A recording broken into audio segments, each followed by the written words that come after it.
This is the Change Physician, episode 125. Hey, folks, welcome back to another episode of the Change Physician podcast. This is your host, Dr. Kevin Cuccaro, with my fabulous Amazeballs co-host, Dr. Melissa Katie. Dr. Katie, how are you today?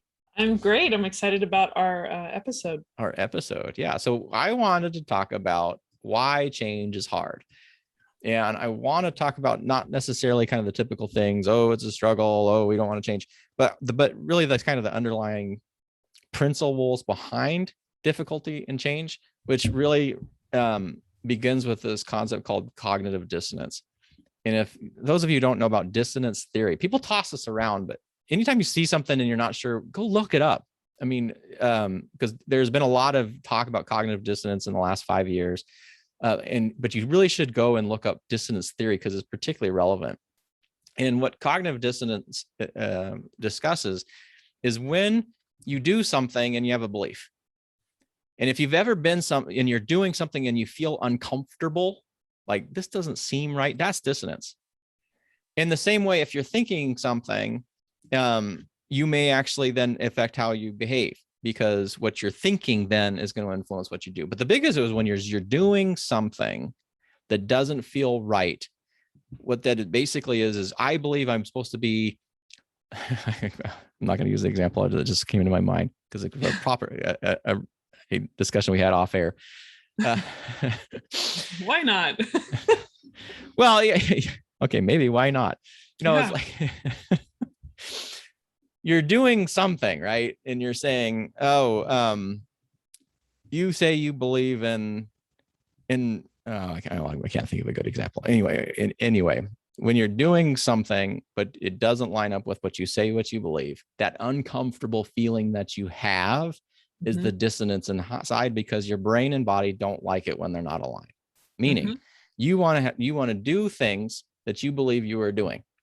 Okay. If someone tells you to do something or makes you do something and it's not aligned with your beliefs, that's a different story. Bless you very much. Thank you.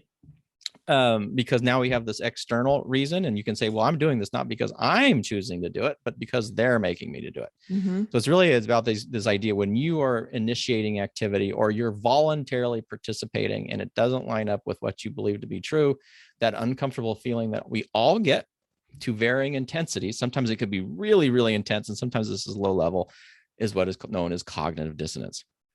The importance about this is because that uncomfortableness is uncomfortable and nobody likes it. And so what this ultimately then does is you are either going to change your behavior to align with your belief if the belief is stronger, or what happens more and more often is that you will revise your beliefs to accept the behavior. So maybe you say, I believe that stealing is wrong. But then a new movie comes out and you decide to use one of those illegal websites to watch a movie that's released in theater, but somebody had pirated it and stuck it online, and you can watch it, through some sort of streaming thing, not Netflix, but one of the illegal ones that are out there. That's stealing. And most people will feel that that is wrong if you believe that stealing is wrong. Right? That you're taking money from the company, that you're taking from the artist or whatever. What we will typically then is we'll revise the belief to say, well, you know what? Those movie studios already have so much money.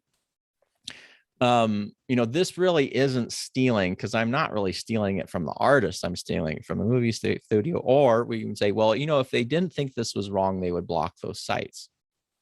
So we still do the behavior because we want to do the behavior, but now we revise our belief systems and our beliefs in order to incorporate that and say that's okay. So we can then still wave our little flag and say, I don't believe that thieving is wrong, except if I'm downloading movies off the internet, then it's okay. Or except when I, walk out of the restaurant with whatever, and, that's okay.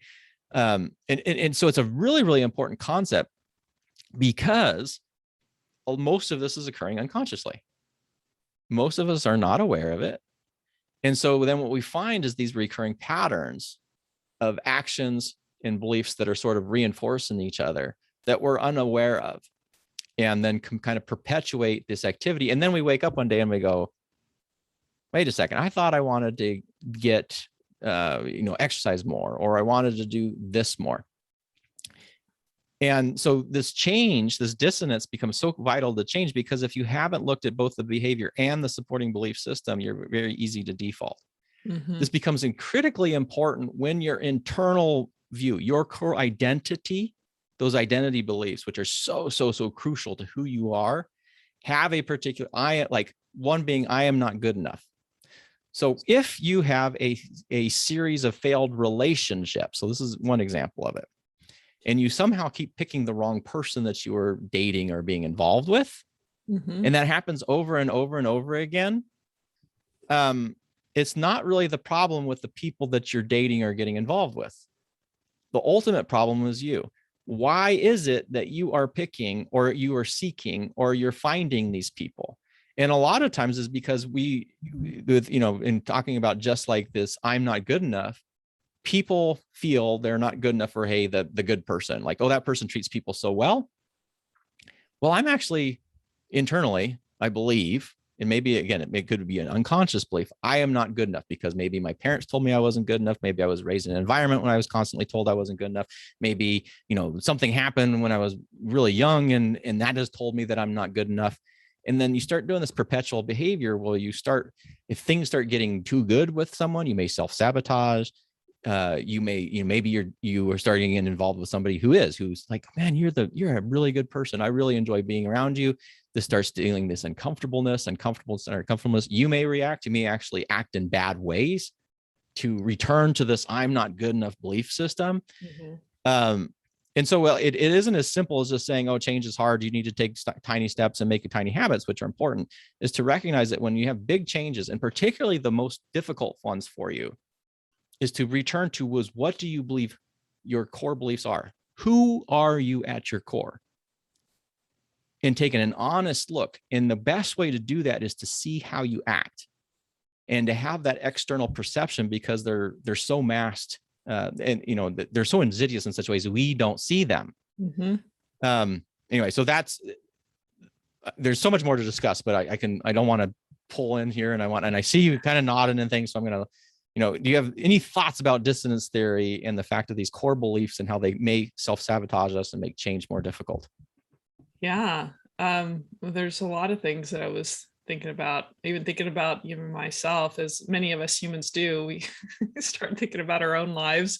But yes, I think that I'm not sure if I misunderstood you or not, but when you said at the beginning about just aligning your beliefs with what you want versus if you changed, and if they're like, you want them aligned naturally, but it seemed, I know that from the outside, if someone's making you do something, you still can have that same feeling. I don't know if I misunderstood you, but you could still have that cognitive dissonance, like what you've always believed about pain. I mean, we've talked about this in tons of times to people.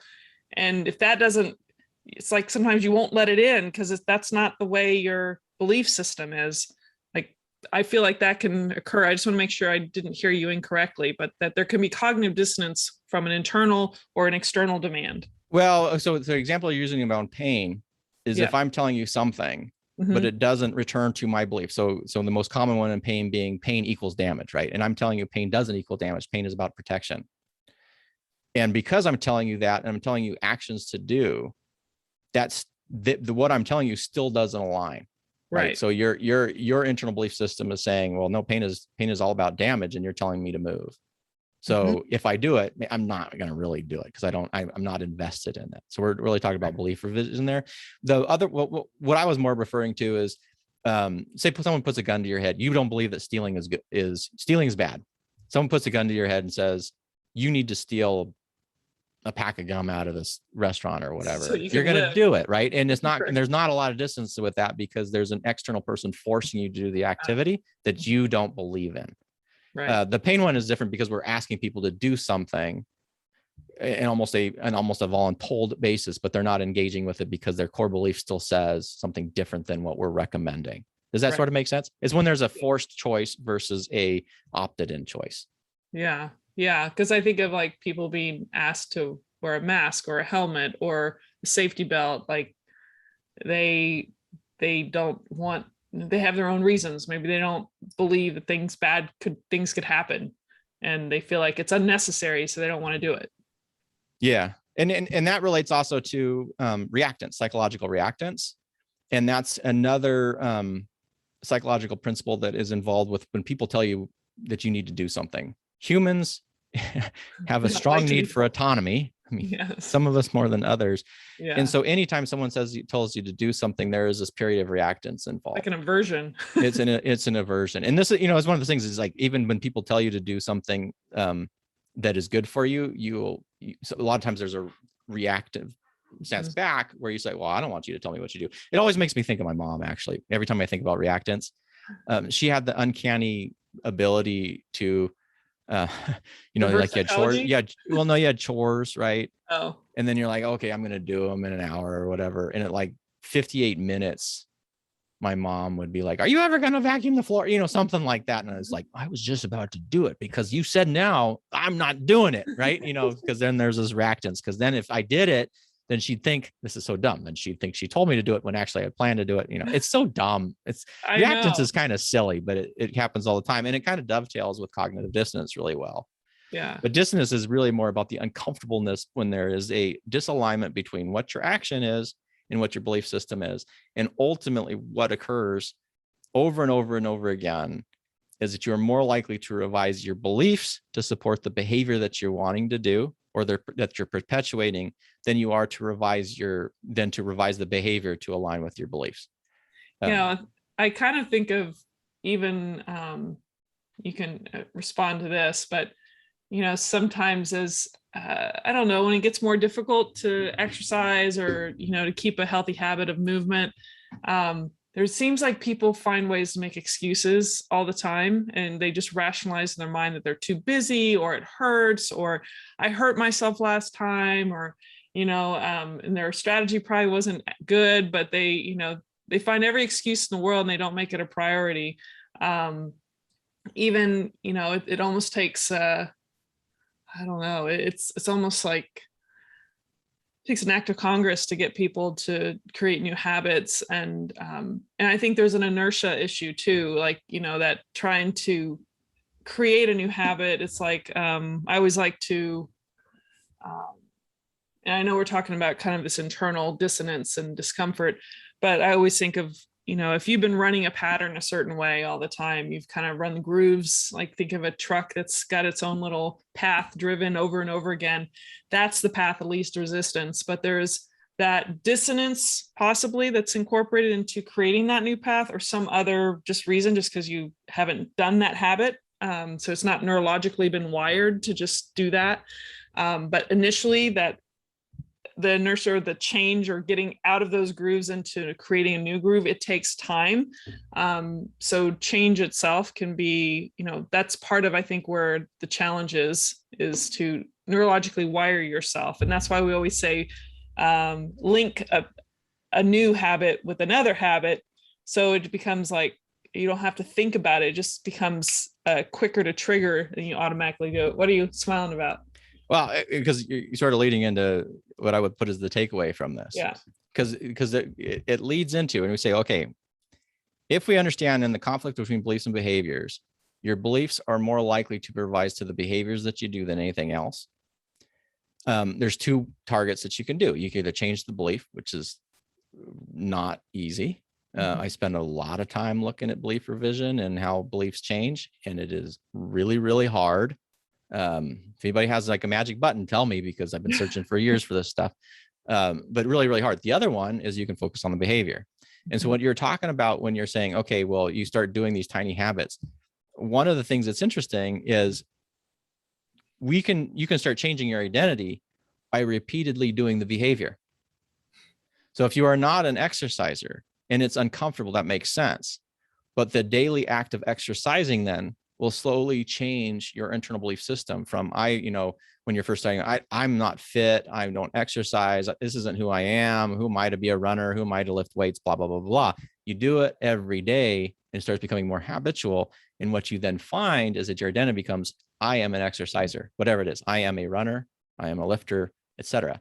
And you'll know you've kind of peaked the threshold, because on those days that you're going to miss exercise, now the discomfort becomes then. right? Mhm. So the initial discomfort is, oh, I got to start Lift. exercising. Then there's this uncomfortableness because it's a new thing. You Mhm. do the activity long enough, you've knew the behavior long enough, the internal belief systems to revise with it. And now when you miss a day of exercise, then you're like, oh my God, I'm going to miss a day of exercise. And again, we talk about all this stuff is personal, right? So I had never seen myself as an exerciser intrinsically, but for several years now, I've been very diligent about it Mhm. in different ways. It's not always the same. For a couple times I would change different months, but I was always doing something. And now that's what I experience. If I don't exercise, I start getting uncomfortable. It gets me all like aroused. Like this is not like a happy arousal, like uncomfortable arousal is that something is wrong, Yeah. right? Something Yeah. is wrong. And it's because I'm not exercising or I haven't exercised that day. And then I have to consciously choose, well, if I'm not and you have to make the choice. Well, if I'm not exercising today, I'm going to do it tomorrow. And this is how I'm going to do it, right? Because that will satisfy it. Because now I'm being aligned with that internal belief system. Yeah. I guess the majority of this, what I just wanted people to understand is if something's really difficult for you, if it's health, if it's relationships or wealth, because we haven't touched on this one either, Mhm. then there is this external stuff and we're always looking for how to. But the other thing to be reminded of is there's an internal part as well as what do you believe? Mhm. What are the self-sabotaging things that you have?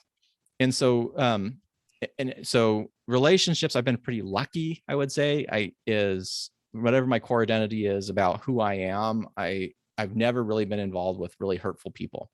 Mhm. And because I think for whatever, whoever my belief system is in my environment growing up, I would never have tolerated that. I will tell you on the wealth side, I do have and I'm very aware of this now. I still struggle with it, but I have a problem with wealth. And so I would call it being frugal now, but when people, go out and buy stuff or nice new things, I have a difficult time using nice new things because because I'm kind of like, well, why am I spending money here? Or why am I using this new thing when I have this old stuff? This old stuff is just as good for me. Mhm. Right. And I became aware of that belief because there was a guy when I was, when you're still used into like entrepreneurship, which is another topic we've talked about last year, but entrepreneurship and fire have a lot of kind of these self-reliancy things and understanding money more. And an entrepreneur that I had learned of and had some brief communication with, when he was younger, him and his wife, you actually used to go to places and then stay in hotel rooms. And I'm not recommending people do this, places that they couldn't really afford, just to move their brain into an environment that was kind of where they wanted to be in this more wealthy realm. Mhm. And I was like, well, that's weird. Why would you do that? Mhm. But it actually makes a lot of sense. Mhm. Get your brain into the environment that it is that you want to be. If you want to be fit, hang out with fit people Right. so that their actions now then kind of influence your actions that kind of revise your internal belief system. If you want to be wealthy or that's always kind of a mixed term because it's actually a lot of people who look wealthy actually aren't wealthy. Right. Maybe they're debt wealthy or paper wealthy or whatever, but Yeah. be around the people that you want to be. It's really, really important that you're doing that because their actions and being exposed to that environment that you're in is going to influence you as well. If you're struggling with relationships, find people that are married. And I think that gets really difficult is if people who are either divorced or maybe single and they're like, well, I don't want to hang out with my married friends. Well, hang out with people that are married and have relationships that you think are positive Mhm. so that again can influence your future relationships. So that sort of a backdoor way is do those small behaviors consistently over time so that those internal belief systems will revise and or get in the environment of people who are doing the things that you want to do to support that new change in identity that is needed to prolong and sustain that change. So it's no longer about doing the same things over and over because you have to, but doing the same things over and over and over because that's who you are. Right. Right. Yeah. And sometimes exposing yourself to environments too helps, unveil the fact that maybe your perception of things aren't what they were. And so it kind of gives you some insights into, finding a better situation for yourself or, learning lessons through other people's mistakes versus Mhm. your own. Absolutely. Yeah. And the thing I was going to say is that, we talk about this this cognitive dissonance, and kind of getting over that initial inertia of change. I mean, and sometimes, there is a discomfort. You got to be comfortable with a little bit of uncomfortable feelings or discomfort. On a personal note, you think about some of the most difficult things to change. And I don't know if we even talked about this before, but if you got to this point of the podcast, and you deserve to hear it. But I would say that there is a natural inclination to, if you say you're just have been studying your whole life, you've had your head more in books than in relationships, and your comfort level is in projects or learning or more of the cerebral aspects of life. Many times you didn't spend as much time maybe interacting with people or interpersonal skills, or I don't consider myself a big small talker. I could talk for, ages on stuff I'm passionate about, but sometimes you're not as aware of a lot of the other things in other areas of life. You can't know everything. There are some Renaissance people out there, but still, you can recognize that, or I personally in this situation, the fact that I didn't have a lot of confidence in interacting with other people, if it's beyond one or two people, there was a lot of self-conscious kind of behavior where I was thinking I wasn't as funny or as good at, being a conversationalist. So it's funny how you'll gravitate towards those things that you feel most confident and competent in. And you have to kind of make yourself, even later on in life, you've got to be intentional. And first of all, be aware that this is really something that you're doing in the background, because you can get a lot of gratification and happiness in life through things you achieve and things you task on and learn. Love learning, love teaching, I love doing. But interacting is somewhere where I have to be very intentional, because I tend to fall into I can just be by myself a lot of the time and be very happy. But it's not that I don't like people. It's sometimes a little more uncomfortable. And I see this in other physicians when I look at their personalities and stuff. I don't think that they have to be fixed in that personality. I think there's sometimes we gravitate towards the things that we're most comfortable with, that we've done most of our lives. So, I say this all because it's not always easy, and you have to be aware, intentional, and, willing to make that change, be okay with a little bit of discomfort and that it's normal. And then surround yourself by people who happens to be my husband that's very good at conversational type things, and you learn from them and be observant and apply those things and try it. And you're not always going to be perfect, but at least you try, and you're going to be better for it and better off in the long run than if you never gave it an iota of a thought and an effort. So that's my last thing on it.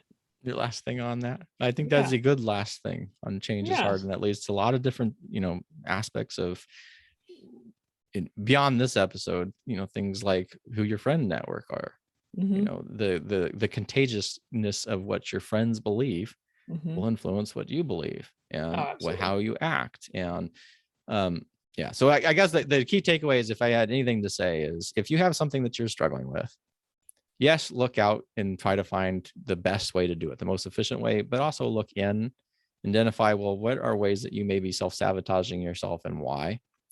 And then the answer to that is really taking those tiny steps to it. If you believe in something, or if you think you really want to do something, take small daily steps consistently, even though they're uncomfortable, when there's a distance there to do it. Surround yourself with others who have already done it, so you have that environment, and then really crafting that environment and that network of people to be supportive rather than destructive. I think that's one of the scariest things about change, to be honest, is when change is all about being something different than who you are right now. And there are certain people who like you where you are right now, oftentimes because it reinforces the belief system of who they are right now. And again, someday we'll talk about this more. To move beyond that can be very scary for everybody involved. So anyway, we'll save that for another episode. And Melissa, why don't you take us out? Sounds good. Yes, we are all interconnected, and it's amazing how the ripple effect of change is not just with you alone. But thank you for joining us today on The Change Physician. I am Melissa Cady with my co-host, Dr. Kevin Cuccaro. And please check us out at thechangephysician.com if you are just seeing this episode or podcast for the first time. And we look forward to seeing you on the next one. And make sure to join us on the weekends. Usually we do our little Saturday salutations or some kind of Facebook Lives and give you updates on what's coming, what's happened, and what we're grateful for. And we'll talk to you soon. Take care. Stay well, folks.